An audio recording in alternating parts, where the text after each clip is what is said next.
son is leaving the dock. Well, it's not my fault we're late. We would have been here in plenty of time if you hadn't been gone all morning. Business, darling, business. Monkey business. Oh, come on, Sylvia. Every time I'm out of your sight more than 5 minutes, you start accusing me I'm not accusing you of anything, Jim. Maybe your conscience is bothering you.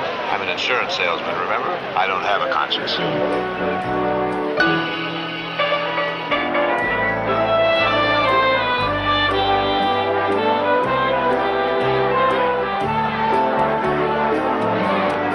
All ashore that's going ashore. All ashore that's going ashore.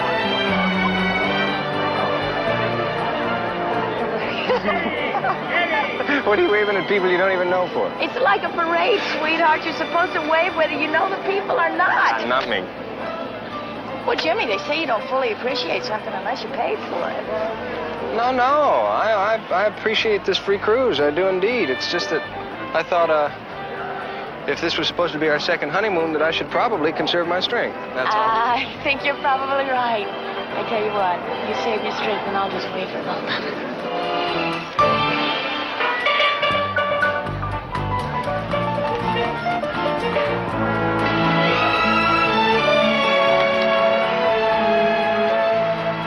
I hope I didn't forget anything. Well, you brought everything but the car, Liz. Whenever we go on a trip, I always worry. Did I turn off the gas in the oven? I don't think so, sweetheart. Ours is electric.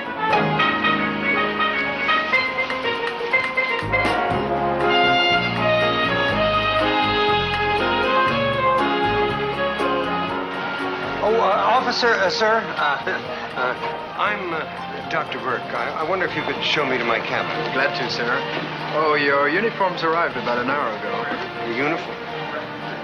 Oh, that's, of course. Thank you very much. Can I help you with this? Thanks. This way.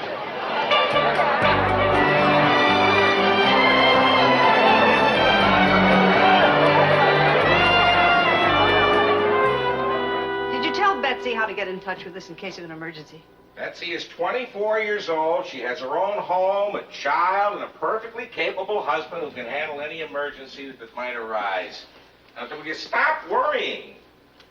I just don't want to give them the feeling that we've sailed away and abandoned them. They probably won't even know we've gone.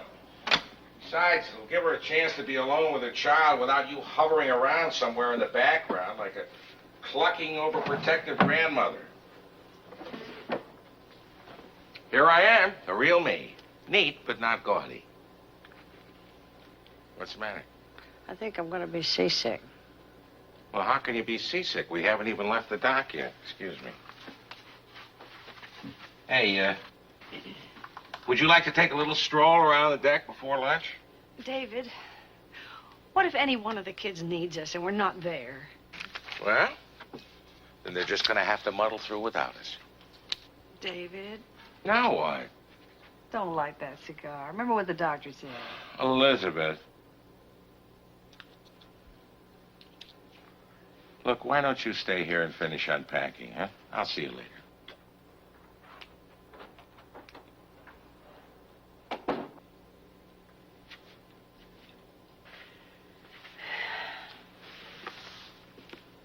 All visitors will please leave the ship. We will be sailing in 10 minutes.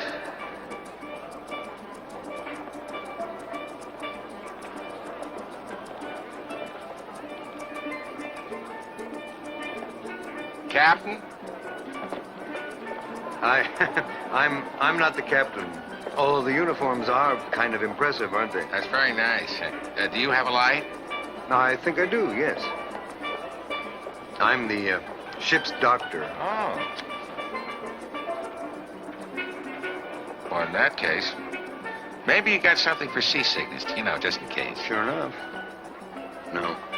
You'll take 2 of these right away, and then 1 every 4 hours. 1 every 4 hours. Thanks. You know, I think it's that cigar that's making you sick. Oh, well, I could fix that if you could talk the captain into stopping in Havana for about 20 minutes. Keep the matches. Oh, thanks.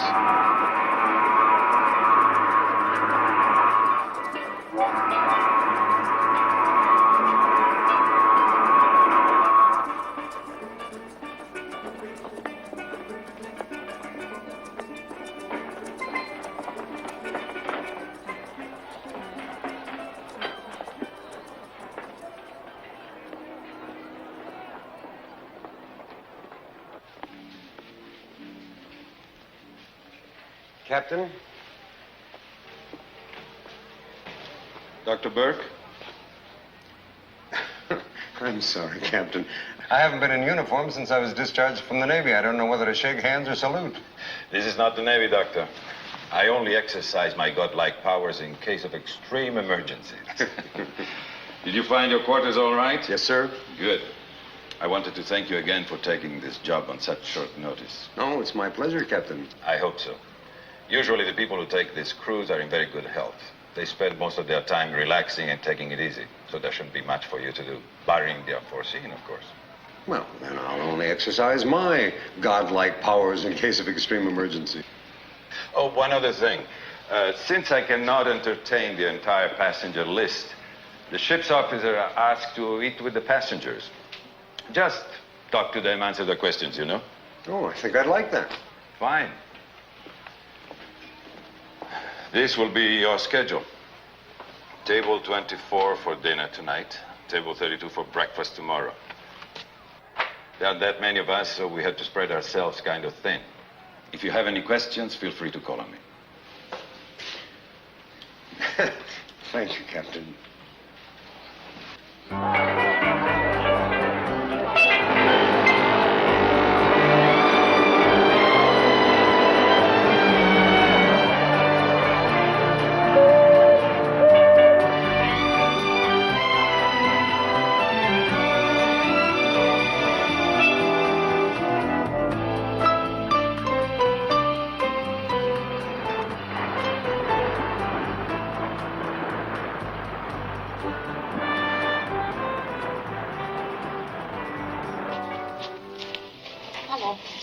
Hello. I wonder why it is that I like to watch you put your clothes on more than I like to watch you take your clothes off. It's because you're perverse. Let's go to dinner. You know why I married you? Because of my keen mind and my scintillating wit. No. Because every time I look at you, it's love at first sight again. Oh, come on, sweetheart. We both know you married me for my money. $68.27. Oh, we've all got a price. You just happen to come cheap. We have very good accommodations considering they're free. Outside stateroom with dressing room. I just can't remember entering that contest. We win first prize, a Caribbean cruise, and a contest I can't even remember entering. I feel kind of guilty about it, don't you? Jerry? Jerry? Probably bird-dogging the deck.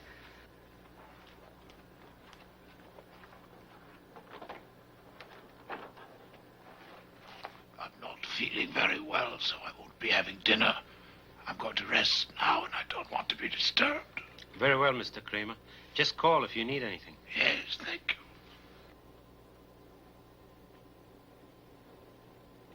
you. Seasick? Bad heart. Dinner is now being served in the main salon.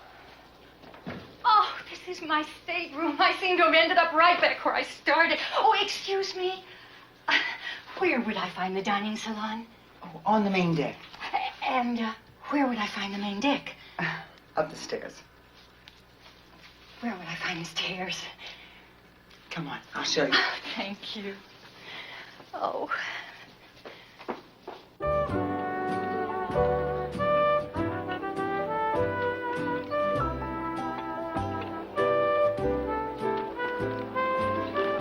Actually, Mr. Mason, I can't tell you very much about the ship. You see, I'm only a temporary replacement for the regular ship's doctor. What happened to him? Oh, it was very tragic, really. Tripped on the golf course and broke his ankle. So, this is my first Caribbean cruise and probably my last. Well, it's our first cruise, too. But we won it. Some company called E&M Promotions had a contest, and we won a 3-week cruise on the Caribbean. Oh, Jerry, over here. I'm sorry, darling. I hope I didn't hold you up. But I was taking a little look around the ship. Did you see anything interesting? Lots of portholes. Hmm. I'm Jerry Carter. David Mason. My wife, Elizabeth. Hello. Dr. Burke, ship's doctor. Doctor? Mr. and Mrs. Radney. Hello. Say, have we met someplace before? I don't think so. That's funny. You all look very familiar. Well, I'll remember. Never forget a face. Did I miss anything? Well, as a matter of fact, Mrs. Radney was telling us how they won this cruise in a contest. You're kidding. So did we. E&M Promotions, 3 weeks, all expenses paid. Well, what do you know? There must have been more than one first prize. Honey, take a shot of the whole table here, will you? And make 4 copies of it. 1 for each couple and 1 for the doctor. Oh, and put it on my bill. Okay, everybody. Smile.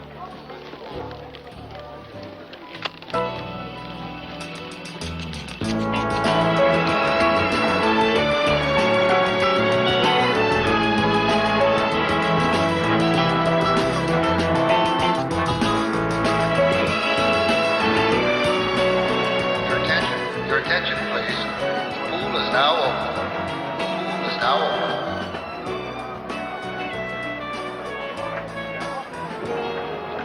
Hello, Mrs. Carter. Oh, hello, Doctor. Have you seen my husband? No, but I'll help you look for him. One great thing about being on a ship, he can't have gone too far. In that case, I guess if I keep moving, I'll find him sooner or later. Wait a minute. I saw some of the people from your table on the sports deck playing ping pong. Oh, that's not exactly Jerry's game. He goes more for indoor sports. If I see him, I'll tell him you're looking for him. Thank you, Doctor. But he probably already knows that, which is why I can't find him. Your attention, please. Your attention, please. A mixed shuffleboard tournament will be held at 3 o'clock this afternoon. On the upper deck. Here we go. There will be a mixed shuffleboard tournament on the upper decks at 3 o'clock this afternoon. No, not that way, Mrs. Radney. Look, just keep the wrist stiff like that. That's it. And swing the paddle through with the whole arm. That's it. Don't crack the wrist. Just keep the arm nice and straight. That a girl. Now you got it. See? She sees, Jerry. Oh, hi, darling. Come on down. What the hell do you think you're doing? Or are you the new ping pong pro? I'm not doing anything, darling. Of course, dear. Look, her husband is sitting right there. He doesn't seem to be upset. That's only because he doesn't know you as well as I do. Just give him some time.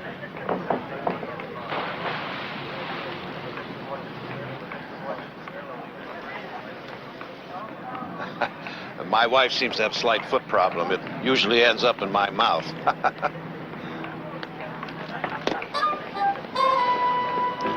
I guess I was wrong. It's not going to be a dull trip.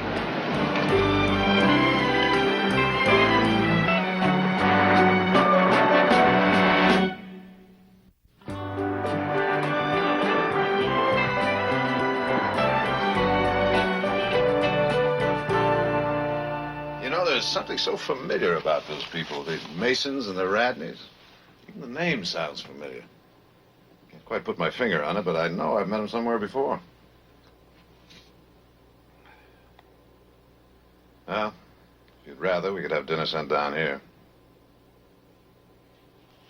Oh, come on, baby. Knock off the silent treatment. I said I was sorry. Can't we go one place, one time, when you don't make me feel like...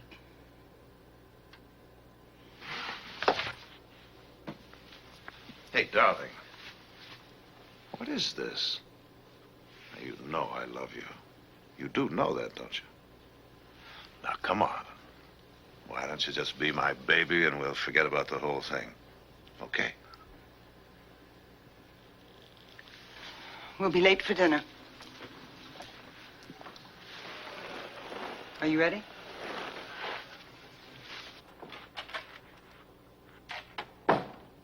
You look absolutely gorgeous tonight. I really mean it. I know, Jerry. You always do.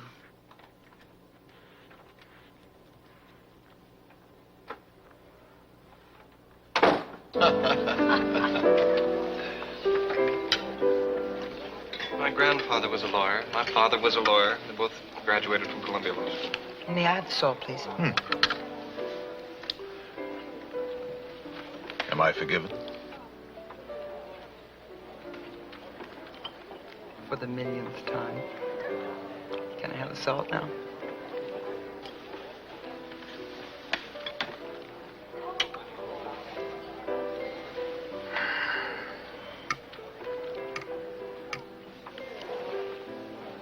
What do you do, Mr. Mason? Does it really matter, Mr. Radney? What do you mean? Well, if I told you that I was a ditch digger, you'd form an opinion of me from that. And if I told you that I was a wealthy, powerful industrial magnate, you'd form a different opinion based on the simple answer to that simple question. Instant status. So, I'll tell you what. I'm going to let you figure it out for yourself. And you let me know what you come up with, I'll grant one thing. You don't seem stupid. That only proves that I could be a very smart ditch digger. David, dear. Don't eat so fast. Remember what the doctor said? I'll tell you what the doctor said. He said there's going to be another dance in here tonight. Isn't that right, Doctor? That's what the calendar says. I was just coming through hoping to find a partner for the first dance. Well, certainly. My wife would love to. She's a marvelous dancer. Perhaps a bit later, Doctor. All right. Excuse me.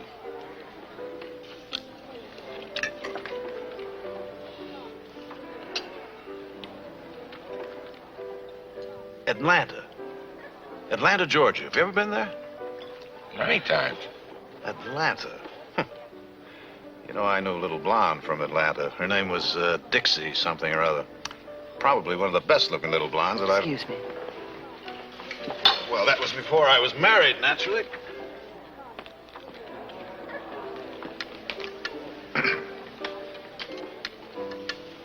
You'll have to excuse my wife. She's a little sensitive.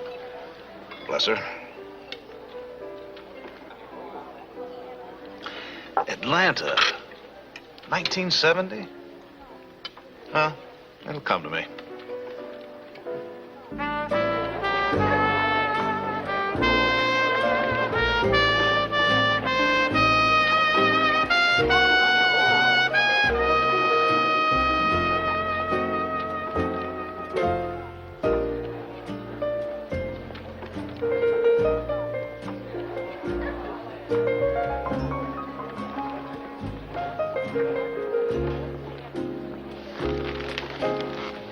Oh, it's been a long time, Liz. How long has it been? Just you and me, huh? What are you thinking about? Actually, I was thinking about Betty and the baby.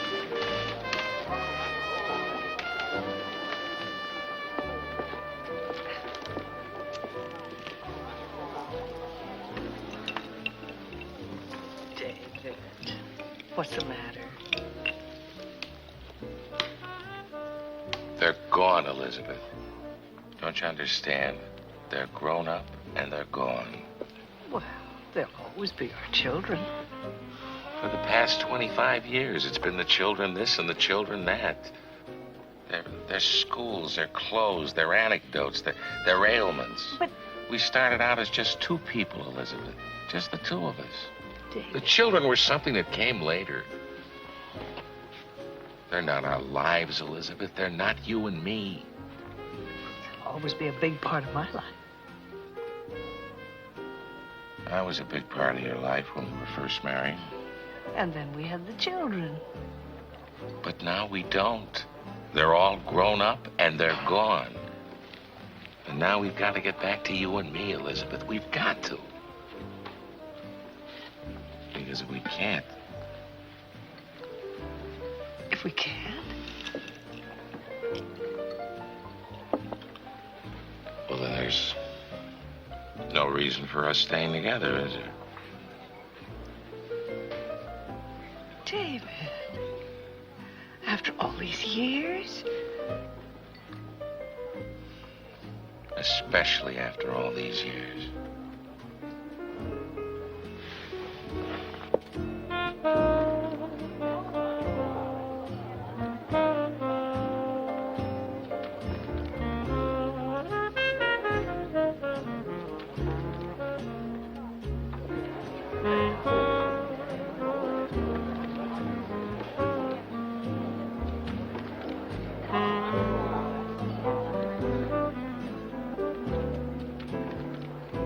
Be a darling. Meet me later.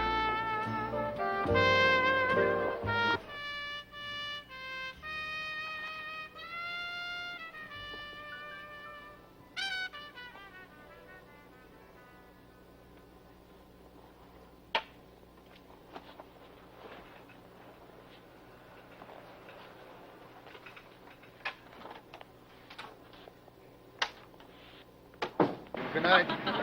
See you on deck tomorrow. Night, Jack. See you tomorrow. See you for deck tennis, right? You're going to be on the You want a nightcap?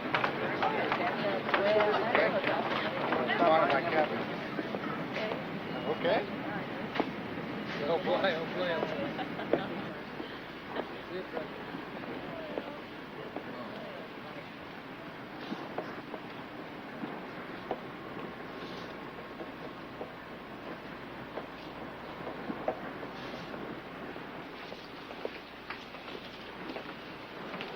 1970. It's the year we got married.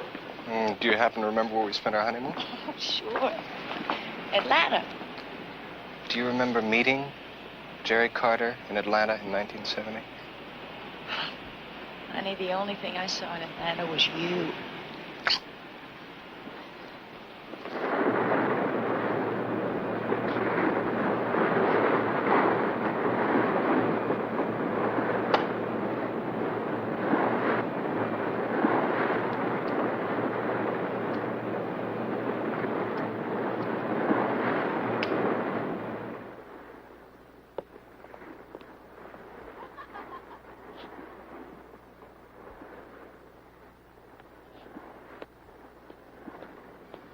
The dance was over an hour ago.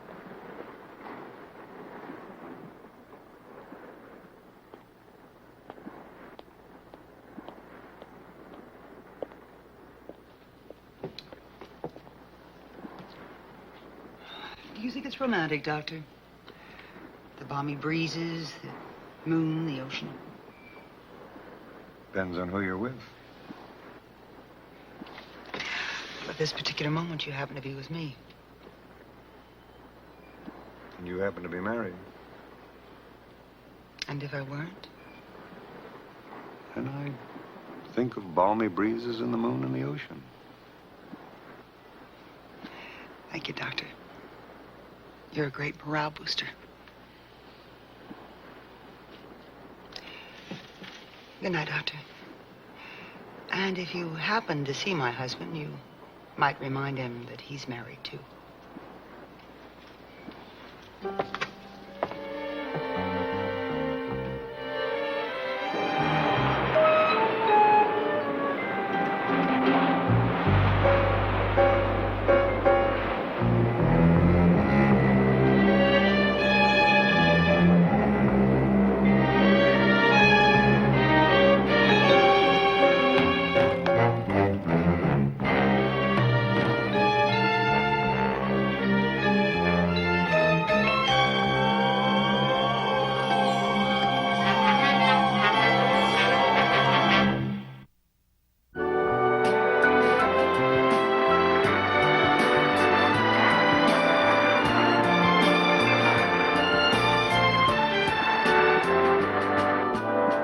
Continue to search that passageway.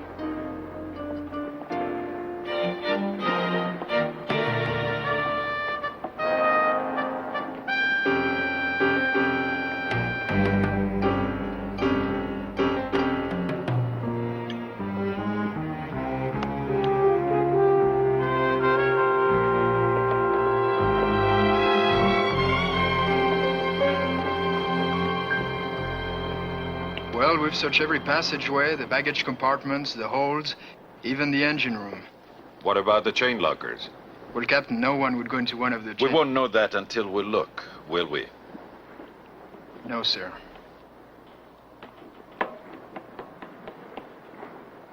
It has Jerry Carter's initials on it. Would you like me to show it to his wife? Please, Doctor. But don't alarm her unnecessarily. He may still be on the ship. Do you really think so? Between you and me, no.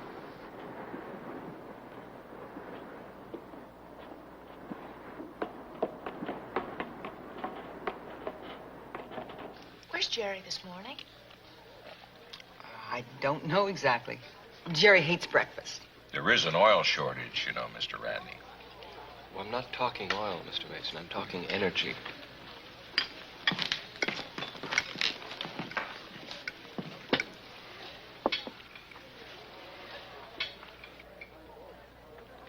That's Jerry's. Found lying on the deck. Mrs. Carter, why didn't you report your husband missing? I don't know exactly that he is missing. Well, when was the last time you saw him? Dinner last night. He didn't return to the stateroom at any time since then? You must have been worried. I think curious would be a better word. Mrs. Carter, we're on a ship in the middle of an ocean. Your husband is gone all night, and your feeling is one of curiosity? Doctor, this is not the first time my husband didn't come home all night. At first I was worried. Now I am merely curious. I'm sorry, Mrs. Carter. I don't mean to be rude, but the captain is very concerned. Your husband may have fallen overboard.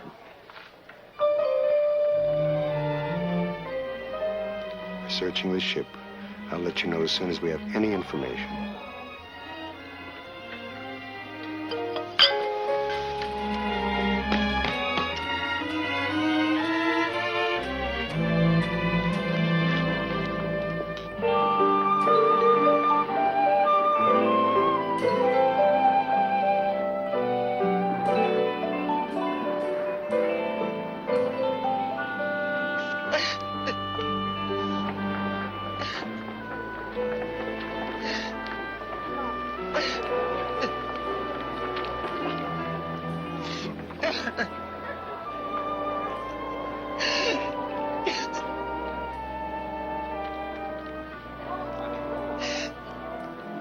I should have reported it. It's just that I thought he might be with another woman, and I would look ridiculous. He liked to make me look ridiculous for some reason. I wasn't going to give him the satisfaction. I thought we were on a ship, and people can fall off a ship.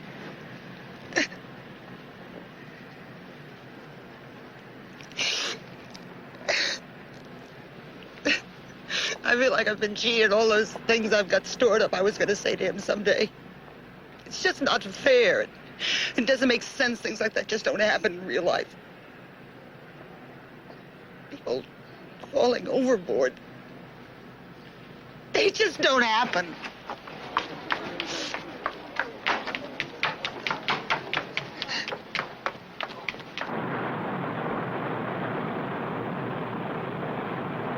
Captain? Well? The cigarette case did belong to Mr. Carter. Why didn't you report him missing? Why did we have to find out from a steward? She didn't even know until I told her. Didn't know? Well, she said that there were many nights he didn't come home. Thank you, Doctor.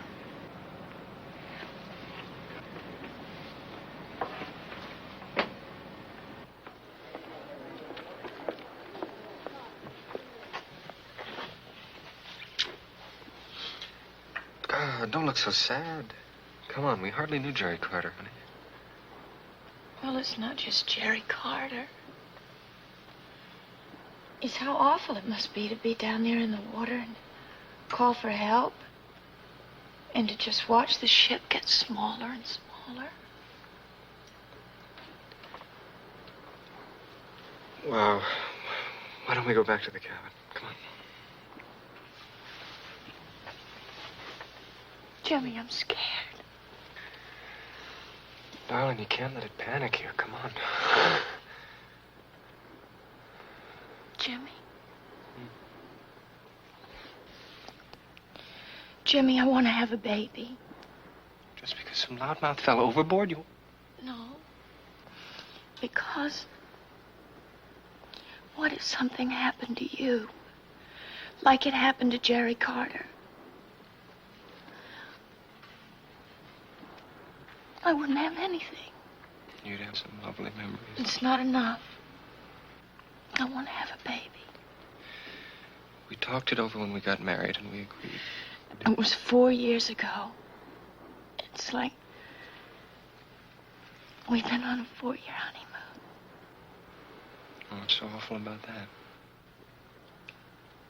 Well, it's like trying to be sweet 16 forever. You just can't do it. We'll talk about it when we get back. No, I want to talk about it now. Honey, we're on a vacation. Okay, if you want it now, the answer is no. No baby, not now or ever. Is that clear? Why not? Because I like things the way they are. I like us. I like what we are together. I don't want to share you.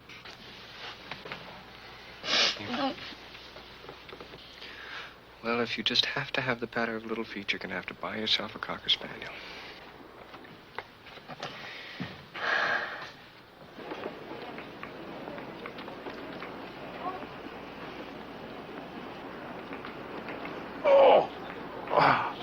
Good morning, Doctor. Good morning. Kramer, it's nice to see you out on deck enjoying the sunshine. But it's nice to be here. Oh, did you get my medical records? Oh, yes, Dr. Whitmer. Dr. Charles Whitmer. That's it, Dr. Whitmer. He sent your complete file, EKG, everything. Thank you, Doctor. Thank you very much. Enjoy yourself. Thank you, yes.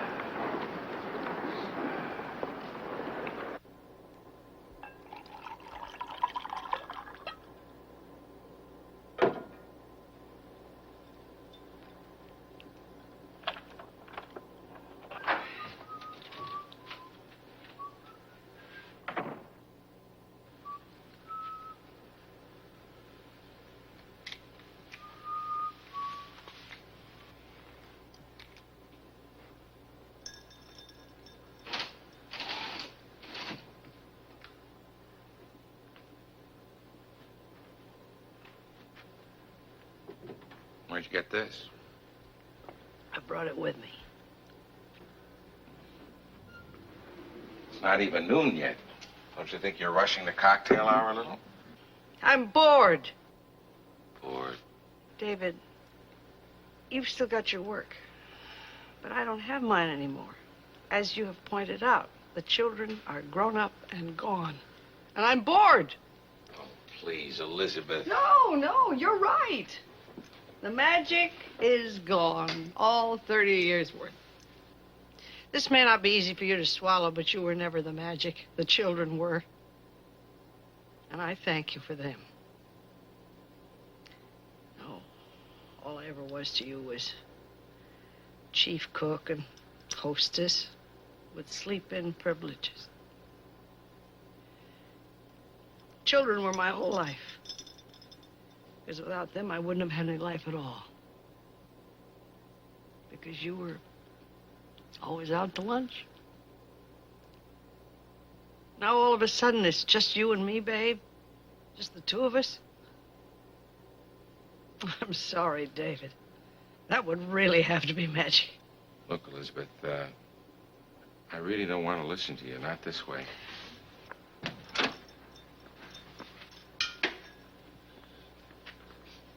You can dish it out, but you can't take it, can you? What are you staring at? Excuse me. David, I'm sorry.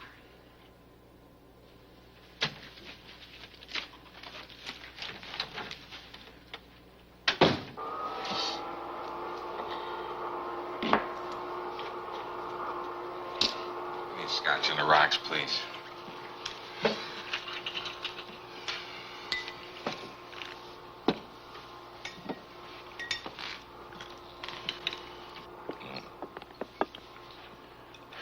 Here's to the women, God bless them. Amen.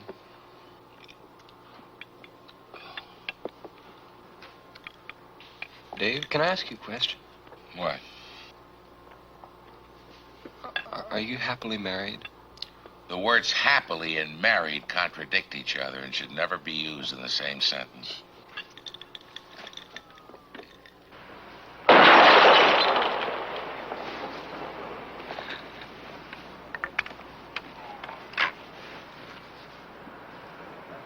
Paul!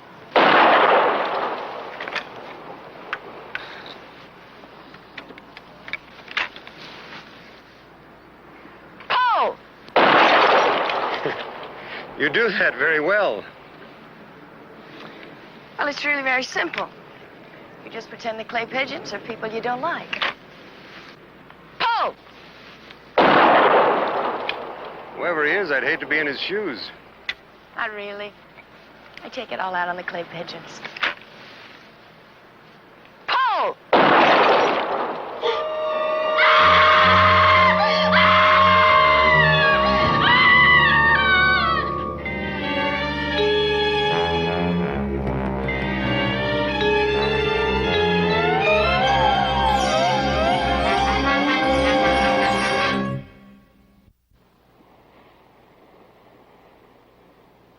Dr. Burke, you're saying it's murder. I'm just saying that 2 accidental deaths with no witnesses is more than a coincidence. You state in your official report that Mrs. Mason fractured her skull in a fall down the stairs. But you see, she could just as easily have been hit over the head with a heavy, blunt object and dropped down the stairs. Then why don't you say that? Well, I couldn't be certain. I mean, I'm not an expert in forensic medicine. Anything is possible. You can't have it both ways, Doctor. What is it, accident or murder? The only thing I can state with medical certainty is that Elizabeth Mason is certifiably dead. Then let's leave it at that. Until we get to Maracaibo. Yes, sir. And what about the other people at table 24, sir? Let them enjoy the rest of the cruise. They paid for it. No, they didn't. Not one person at that table paid for this trip. They won the cruise in a contest, all of them. How do you know that? They discussed it at dinner the first night. I wonder why I wasn't told. Drink? Oh, yes, thank you. Contests are usually coordinated through the public relations department of the steamship line. I would have been informed. Let me see. They said the name of the company that sponsored the contest. E&M Promotions.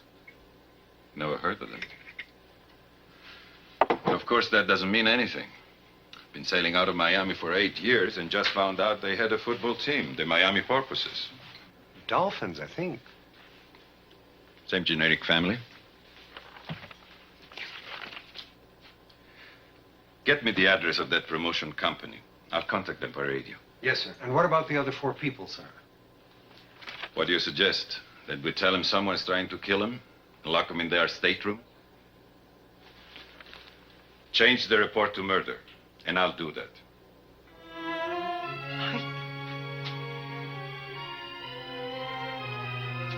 Get you that address, sir.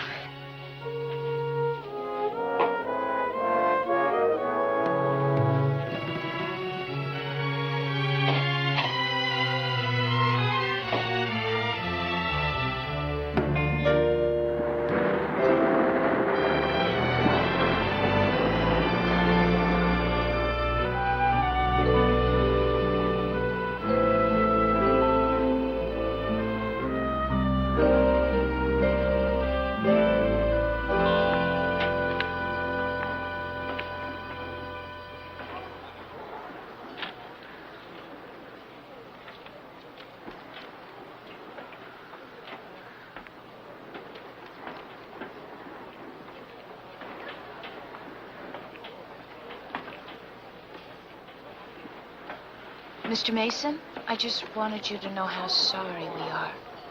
Oh, thank you. And if there's anything we can do.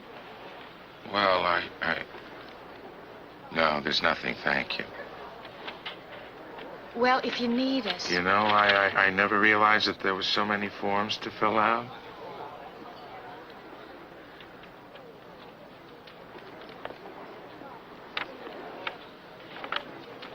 They're keeping her in the refrigerator. Come on, Mary. I said I was sorry. Why are you sorry, Jimmy? Because you said it or because you meant it? Look, a man falls overboard and all of a sudden you want a baby. 4 years is not all of a sudden. Honey, you are not personally responsible for maintaining the current world population.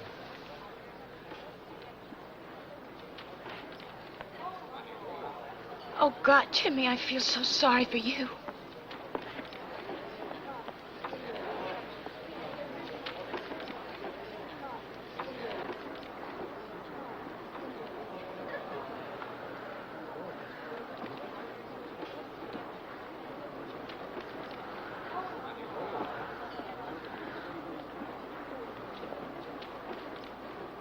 Mrs. Carter, Mr. Mason? I owe you an apology, Mrs. Carter. I'm afraid I didn't fully appreciate how you must have felt until today. I know. I'm terribly sorry about your wife. Thank you. You mind? Oh, of course, please. I've been thinking about Elizabeth. You know, we were married 31 years, last April 6th, and... Well, I guess I've been going over those years, past few hours, sort of replaying them in my own mind. Did you love your wife? After 31 years? Yes, I loved her very much. You know, it's funny, I can tell you this. I wish I'd have told her.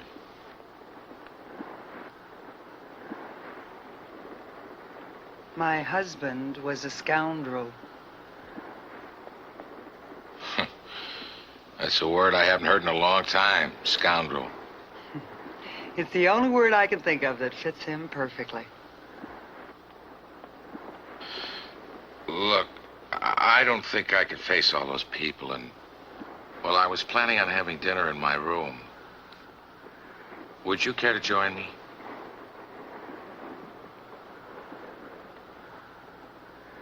Yes, I would.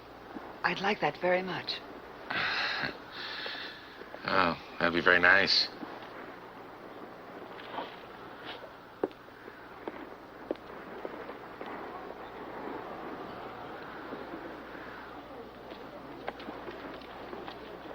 Your drink, miss.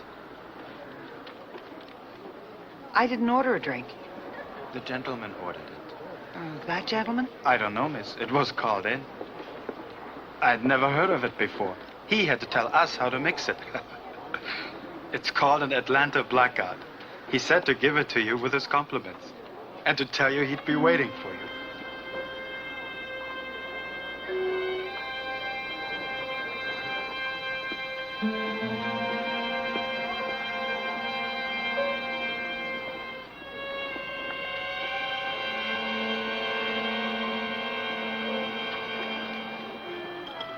Thanks.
recovered the body? Mr. Mason, she was supposed to have dinner with him. All right, Captain. This one I will certify as murder. I've already notified the authorities in Miami. I asked them to give me all the information they can on the people at that table. I also notified the authorities in Caracas, asking them to take jurisdiction in the case.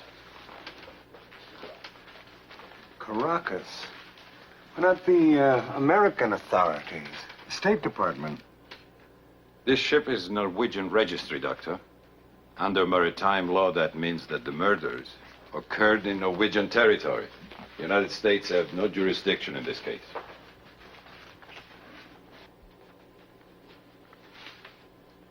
What is it you're looking for, Dr. Burke?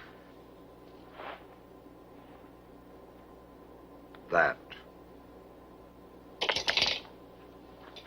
You see, the 2 bullets that killed Mrs. Carter went through her body, and yet I can't find a trace of them in this room. She must have been killed somewhere else and then brought to this cabin, wrapped in those towels. That's very good. But where was she killed? We'll know that when we find the 2 bullet holes.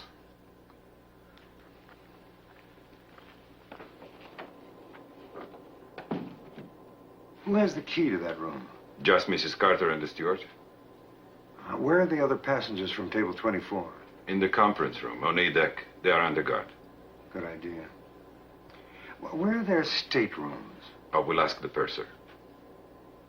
I'll make you a little bet that they're all right in this corridor.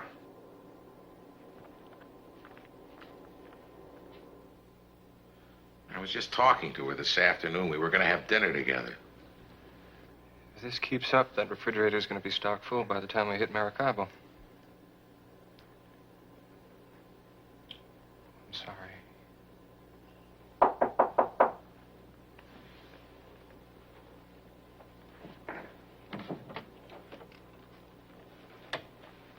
Good evening. Captain, I'd like to know why we're being held prisoner. Mr. Barrera is not here to keep you in. He's here to keep other people out. The question was why? Mr. Mason, we have reason to believe someone is trying to kill you. Me? All of you. Excuse me. You see, we found out that there is no such company as E&M Promotions. It's just a post office box. Then where did the tickets come from? According to the Miami police, they were purchased from a travel agency with a postal money order. The whole thing seems to have been just a trick to get you here.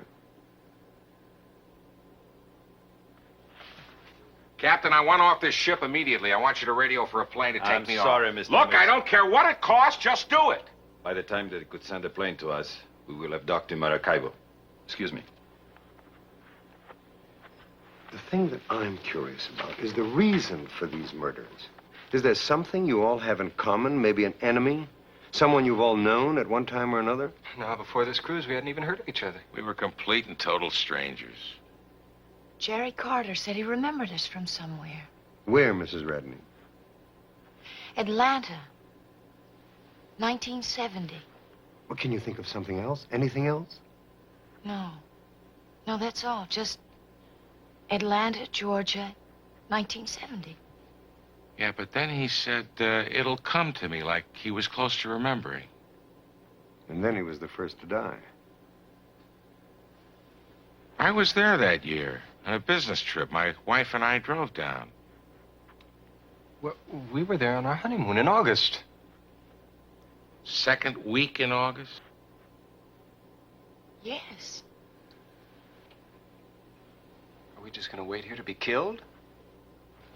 I've taken that into consideration, Mr. Radney. I'm closing the ship down tight. Everyone will stay in their cabins until we dock. The rest of the passengers are being informed right now. Mr. Barrer, I want a guard in every corridor, every stairwell, every deck. I want every man who's not on duty standing watch. You will be personally responsible for the people in this room. Yes, sir. Excuse me. If you'll come with me, please.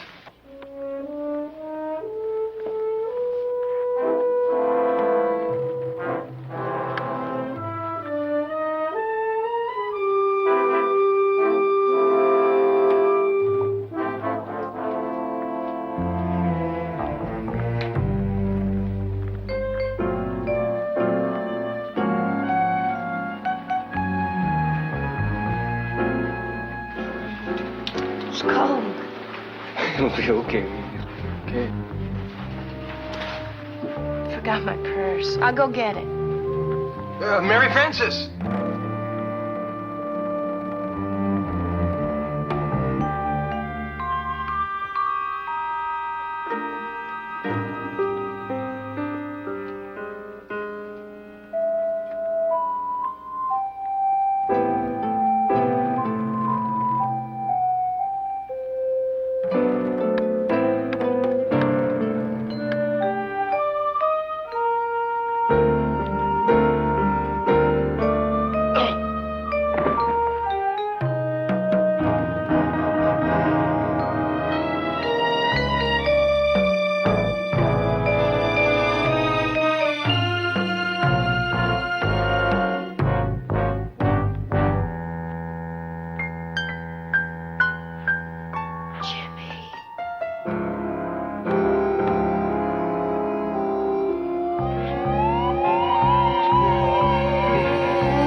Is this your idea?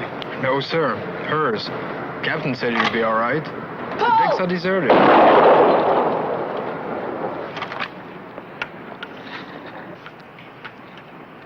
Mrs. Radney.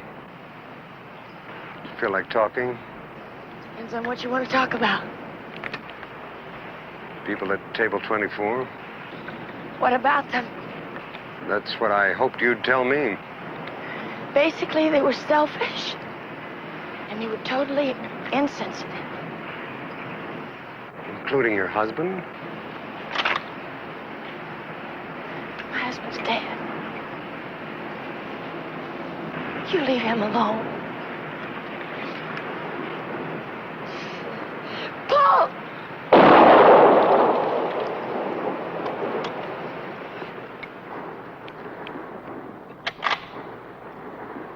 Paul!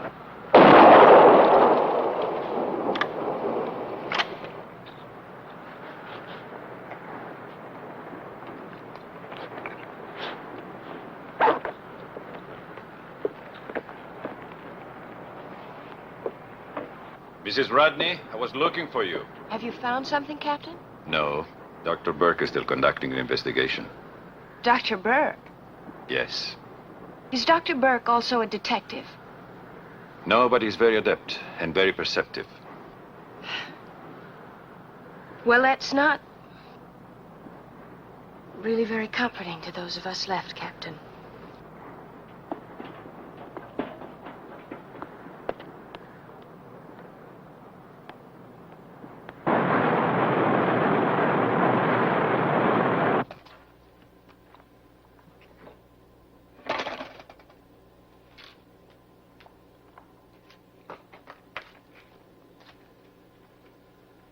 Oh, there's mine.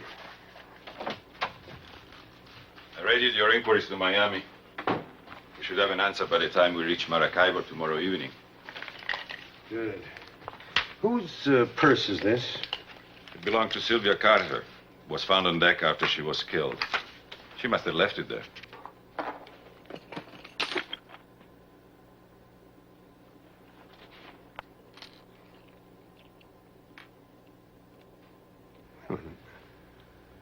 Sylvia Carter. If Sylvia Carter was murdered, well, we don't know where, but her body was taken back to her cabin. Now, how did the murderer get in the cabin door if her key was in the purse on deck? That's a good question.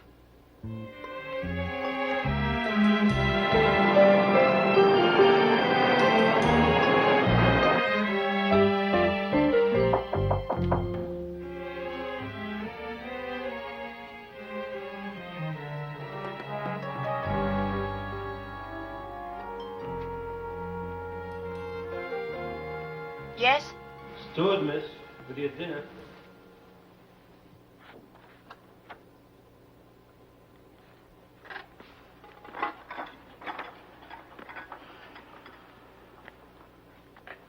Thank you.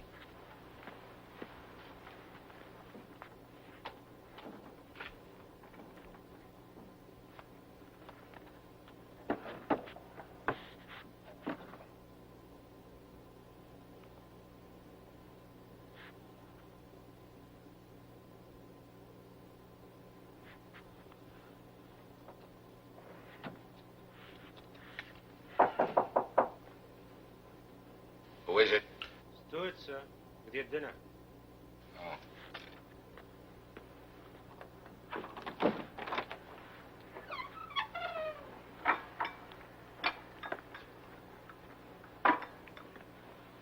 Oh, that's all right. I'll do it myself. Thank you. Yes, sir. Oh, by the way, we'll be tying up in about an hour. Maracaibo. Fine, thank you. I'll be back for the table later.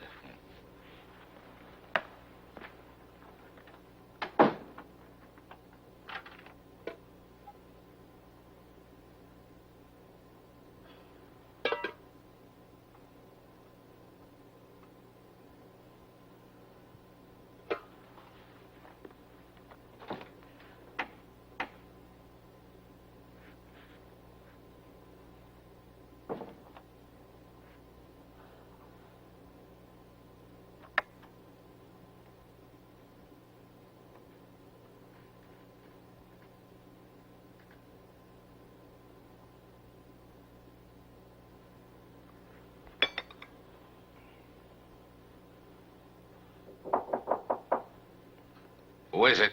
Steward for the table, sir. Oh.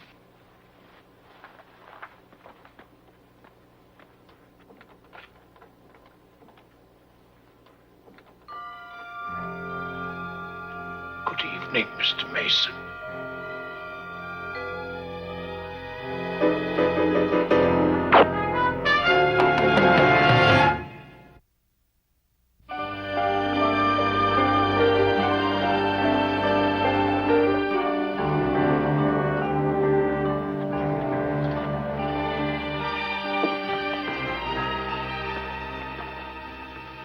How are you feeling?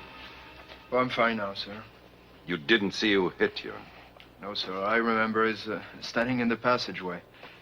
Next thing I know, he's waking up with a gigantic headache.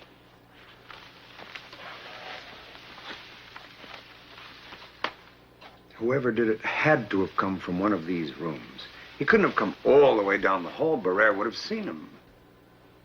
Which one? You're dismissed. Thank you, sir.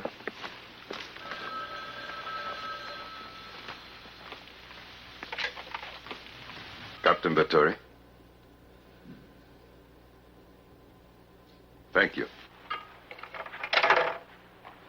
The radio room contacted the Miami police. They find no record of the existence of a Joel D. Kramer. Kramer?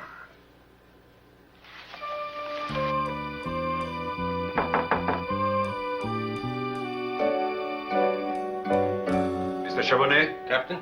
Open it.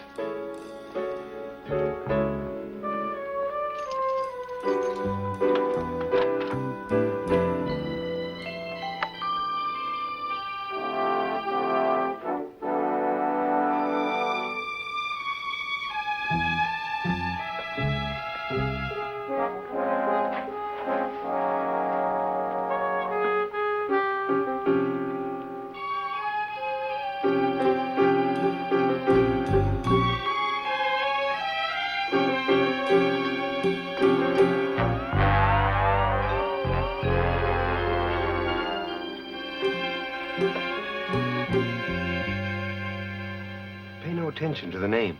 Joel Kramer is not his real name. Even his address, his next of kin, the name of the doctor he gave us to call in case of emergency, they're all phony. I've seen him on the deck. How about Atlanta, 1970? I don't think so.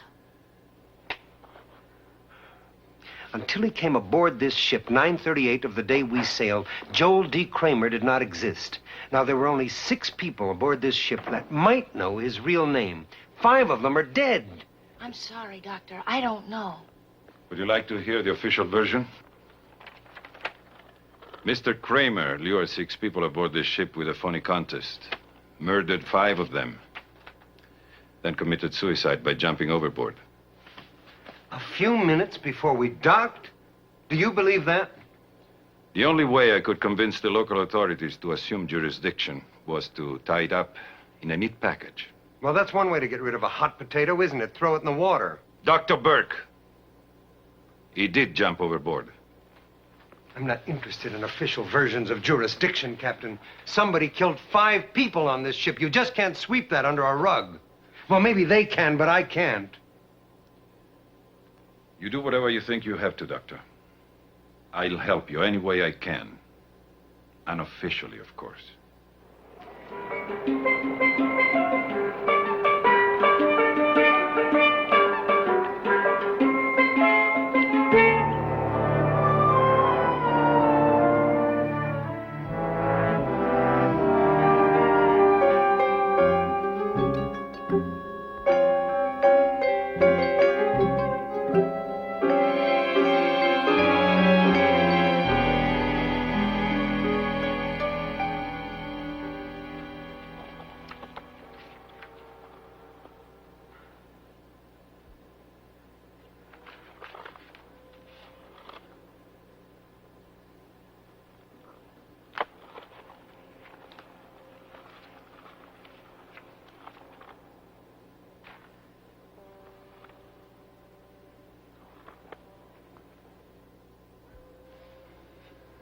Did you find something?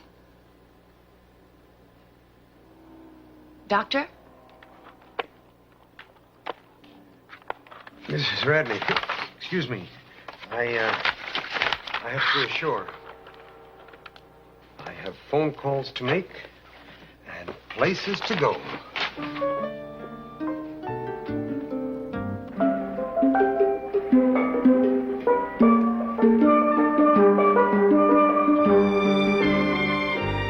Well, thank you very much.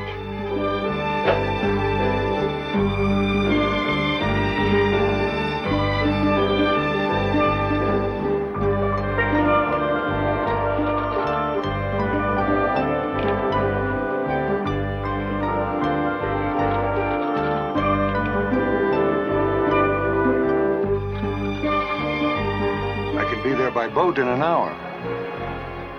I see. Oh, he has. Oh, well, thank you very much.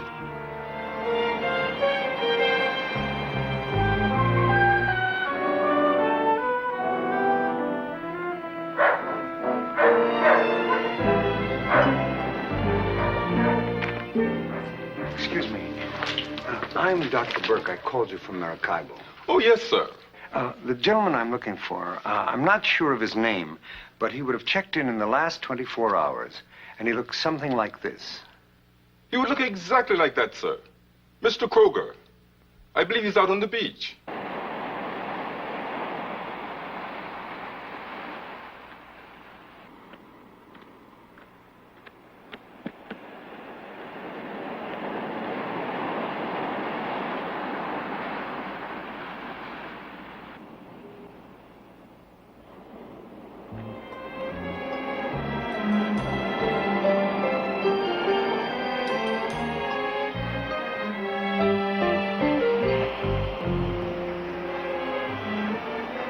Good afternoon, Mr. Carter.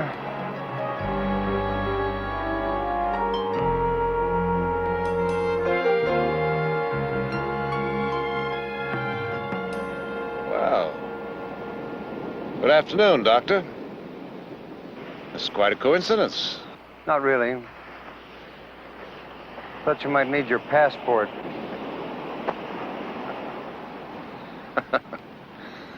Ah, poor Jerry. Deep in a watery grave. I'm afraid you've gone to a great deal of trouble for nothing, Doctor. I wouldn't say it was for nothing. That was brilliant. The execution, the planning, absolutely flawless.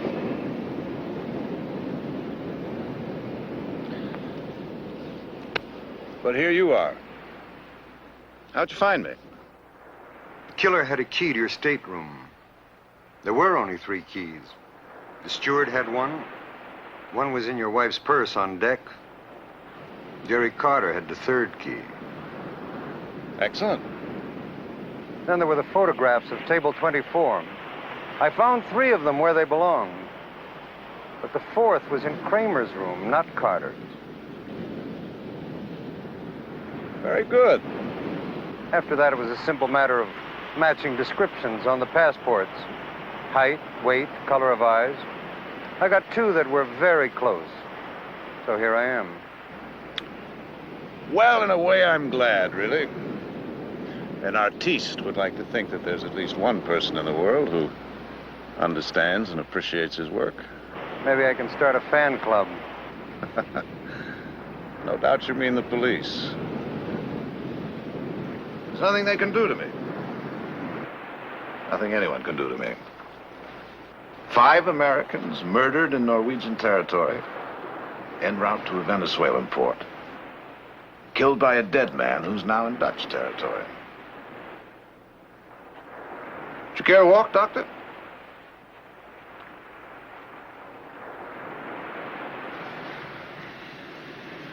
A complex maritime legal question. It would take the international courts years just to figure out who has jurisdiction in the case. But you knew all that before you came here, didn't you? Then why'd you come? Find out the reason. Why did you do it? Very simple. I wanted to kill my wife. Why? Only a man who's never been married would ask a question like that. There's another woman. According to your wife, there were lots of other women. But this was special. Very special.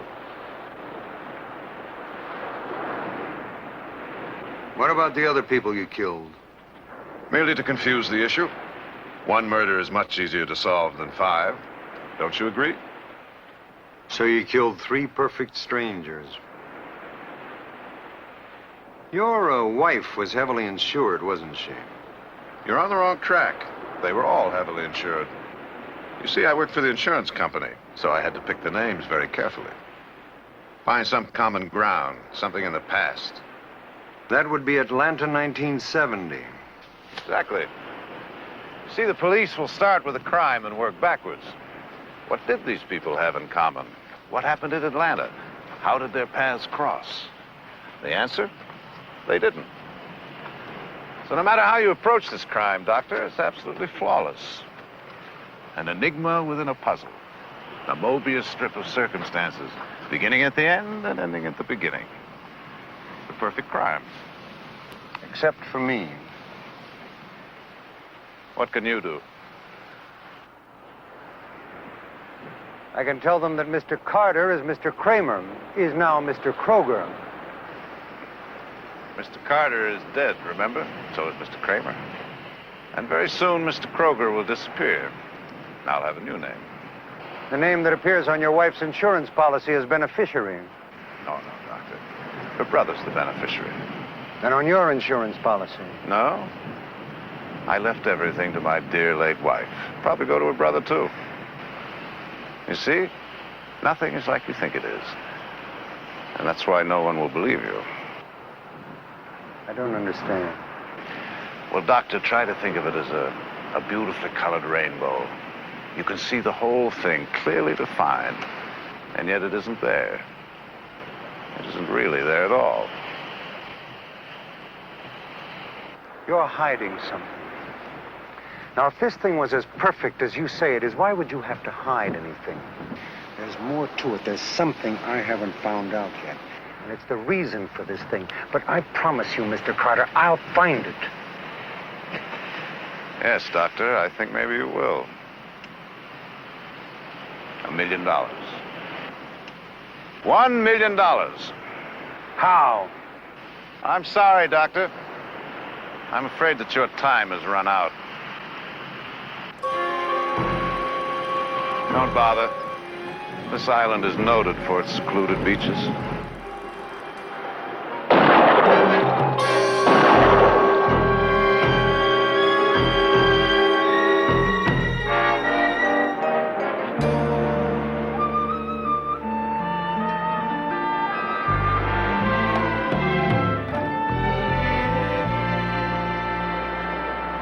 Where did you come from? I knew you'd find him. I wanted to be here when you did, so I followed you. Well, your timing was perfect anyhow.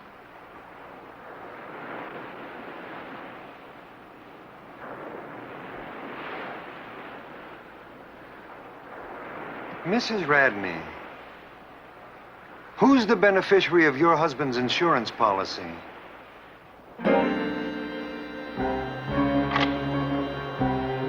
please don't load that gun, Mrs. Radney. And what was the value of that policy? $1 million?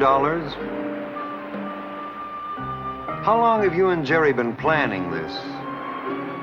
Planning what? Must have seemed like a great idea. Carter gets rid of his wife and your husband. And then the two of you split your husband's insurance. At least that's what Carter thought. But I suspect you were planning to kill him all along, weren't you? I really don't know what you're talking about. He said you were special. Very special.